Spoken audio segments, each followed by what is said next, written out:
Recorded Books presents The Third Law of Cultivation. Key equals MC squared, Book 3, by Krazekode.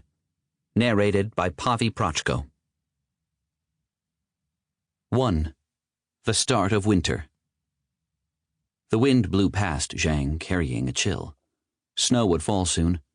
He clutched his spear, gravity chi swirling around his body as he slowly descended from the skies onto the walkway of the walls surrounding the sect.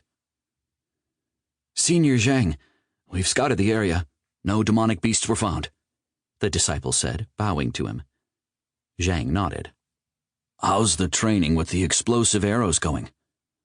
Good. The elders proficient in archery have already taken up quick usage of the tool, while a bunch of trainees are swiftly picking up on their usage.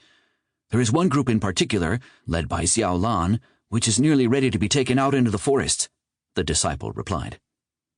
Zhang began to walk, taking stock of the city, both within and beyond the sect walls, the boy falling in step with him.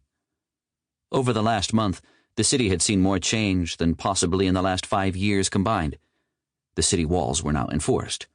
The population of the 7th Peak City had swelled to numbers never seen before, as every nearby village had rushed to the city to take refuge from the demonic beasts in winter, the tales of mortals awakening, spreading like wildfire among the empire. Given the increasing need to train the rising population of newly found cultivators and the upcoming winter, Zhang had been thrust into a position of command by Lu Jie. He'd protested at first, not willing to leave Lu Jie's side and render him vulnerable, but he'd lost that argument rather quickly. What about the scouts?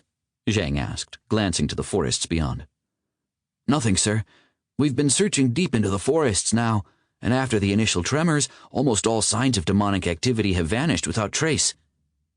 Zhang let out a long breath, the vapors forming around his mouth. All right, head back now. I'll make one final round. Gravity chi swept over his body as his feet left the ground, and he took to the skies. The world slowly fell away as he rose into the skies, near the clouds and then beyond. He took in the sights far below, of everything he knew and had known. How truly insignificant were they in front of nature, and yet resilient enough to carve it to their own wills. Zhang's gaze swept around the area, his senses spreading far beyond his own body as he sought clues for anything unnatural slowly moving through the skies. The landscape was white, with scattered patches of brown. The leaves had fallen in the wake of winter, yet some life resisted, more resistant than others. Zhang took in the changes in his home, the city changing faster than he could keep up with, yet his focus was on the beyond. He could feel it, on the edge of his senses, beyond the domain of the divine tree. Something lurking beneath the earth, waiting. He did not like it. He knew they were there, creatures of death and destruction.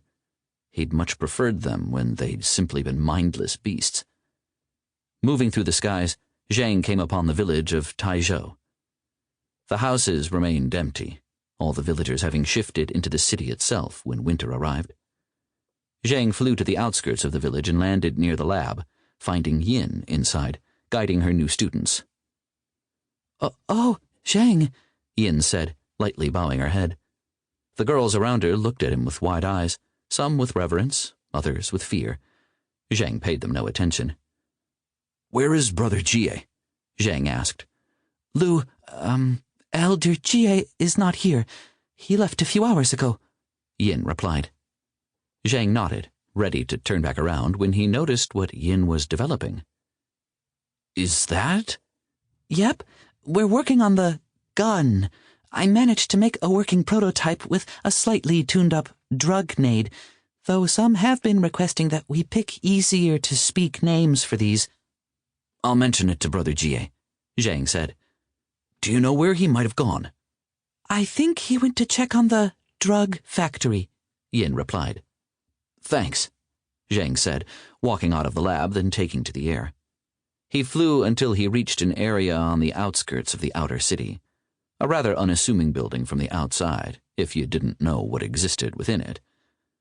Stepping inside, giant steel cauldrons greeted Zhang, with spirit crystals set in lattices underneath, generating flames Sample complete. Ready to continue?